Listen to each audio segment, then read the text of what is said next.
Hello, students and viewers. Welcome to my new class.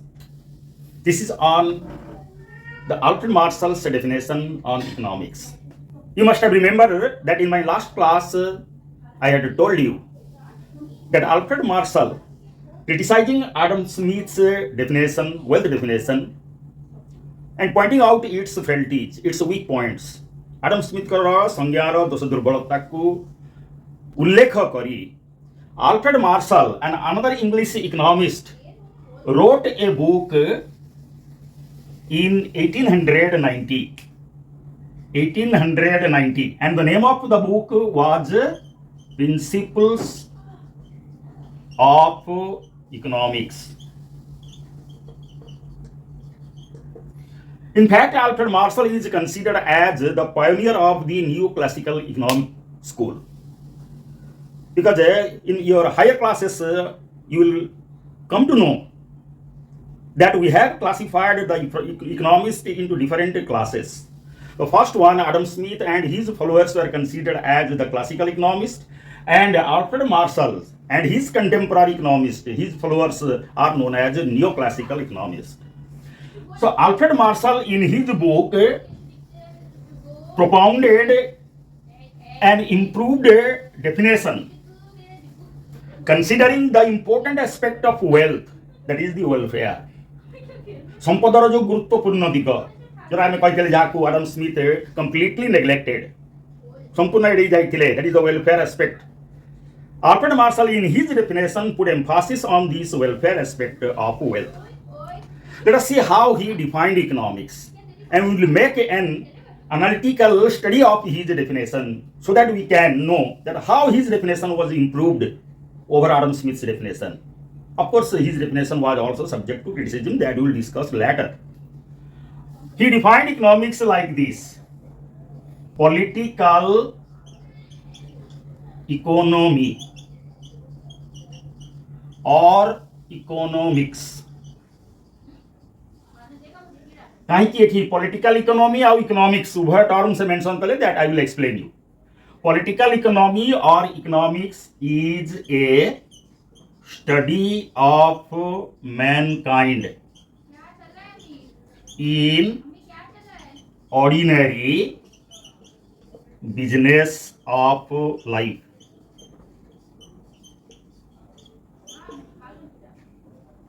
First of all, he is of the opinion that political economy or economics is a study of mankind in ordinary business of life.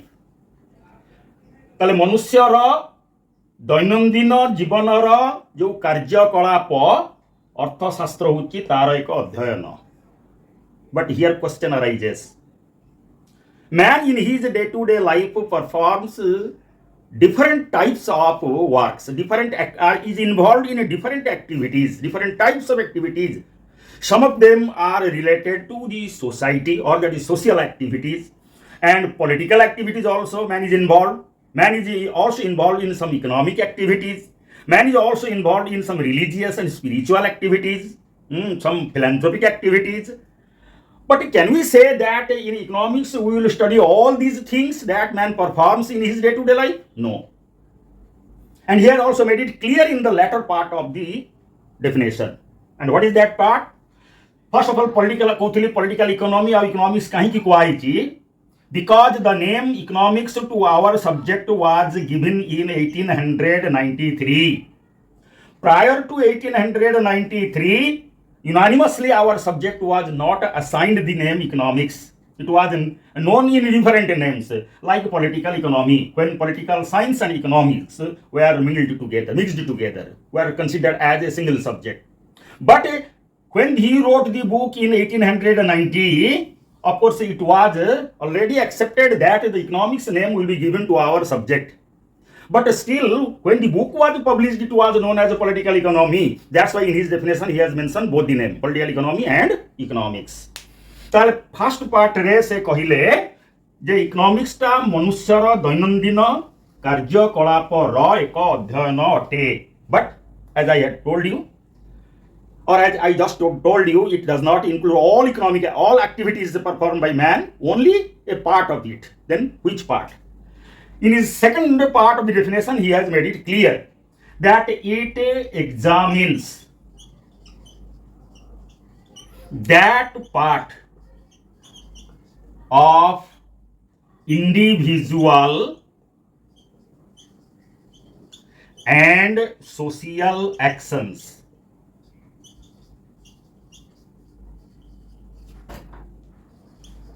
which is most closely connected with the attainment and use of material requisites of well-being. Of course, this is a bit lengthy definition, but still you have to get it by heart. তাহলে first পার্টে কইଥିଲି political economy or economics is a study of mankind in ordinary business of life দৈনন্দিন জীবନରେ মଣିଷ ଯେଉଁ କାର୍ଯ୍ୟକଳାପ କରେ ତାର ଗୋଟେ ଅଧ୍ୟୟନ ତାପରେ ତାର କ୍ଲାରିଫିକେସନ ଦେଲେ ଯେ ସମ୍ପୂର୍ଣ୍ଣ କାର୍ଯ୍ୟକଳାପର ନୁହଁ ରାଦର ଇଟ୍ ଏକ୍ସାମିନ୍ସ that part only, that part of man's activity, whether it is individual or social, whether it is related to his personal interest or to social interest, that part, and which is most closely connected, and that part of his activities, be it individual or social, which part, which is most closely connected with the attainment and use. ବ୍ୟବହାର ଆଉ ପ୍ରାପ୍ତି attainment ହେଲା ପ୍ରାପ୍ତି use ହେଲା ବ୍ୟବହାର ତାହେଲେ closely connected with the attainment and use of what use of material requisites ମାନେ ଭୌତିକ ଆବଶ୍ୟକତାକୁ ପୂରଣ କରିବା ପାଇଁ ମଣିଷର ଯେଉଁ ବ୍ୟକ୍ତିଗତ ବା ସାମାଜିକ କାର୍ଯ୍ୟ ଅତି ନିବିଡ଼ ଭାବରେ ଜଡ଼ିତ and again what type of material requisites those material requisites are material goods which are related to well-being or which promotes welfare. So in this sense, we can say that economics is a study of man's individual and social action which is related to the attainment and use of material goods which promotes welfare. So this introduction of this term well-being put emphasis on the welfare aspect of wealth. Of course, like Adam Smith, he has also mentioned that economics is a study of attainment and use of material requisites, material goods, but he has added this new term well-being. That means he has put importance on the welfare aspect of wealth. So when Adam Smith put emphasis on wealth, acquisition of wealth, he has given importance on the acquisition and use of wealth, but to promote welfare. So since he has given importance on this term well-being or welfare, his definition is famous as welfare definition. ତେଣୁ question long question रे पढ़ी पारिबो explain Alfred Marshall's definition on economics बा पढ़ी पारे explain the welfare definition on economics ताले याकू सरल अर्थ रे ओडिया रे कहले यार मानेटा हला कोन ना अर्थशास्त्र मानवर दैनन्दिन कार्यकलापर एक अध्ययन करे ଏହା ମାନବର ବ୍ୟକ୍ତିଗତ ଓ ସାମାଜିକ କାର୍ଯ୍ୟକଳାପର କେବଳ ସେହି ଅଂଶକୁ ଅଧ୍ୟୟନ କରେ ଯାହାକି କଲ୍ୟାଣ ସାଧନକାରୀ ଭୌତିକ ପଦାର୍ଥର ପ୍ରାପ୍ତି ଆଉ ବ୍ୟବହାର ସହିତ ଅତି ନିବିଡ଼ ଭାବରେ ଜଡ଼ିତ ଅନ୍ୟ କୌଣସି କାର୍ଯ୍ୟକଳାପକୁ ଅର୍ଥନୀତିରେ ବା ଇକୋନୋମିକ୍ସରେ ଷ୍ଟଡି କରାଯାଏ ନାହିଁ so this is the explanation of the definition then this definition provided by Adam Smith was also supported by his followers and other neoclassical economists and till 1932 with the publication of another systematic book on economics by Professor Lionel Robbins this definition was widely accepted. So economists like Eric, Professor S.C. Pigou and Samuelson and many other economists, modern economists criticized Lionel Robbins' definition on these main three grounds. First one is, his definition makes economics only a positive science.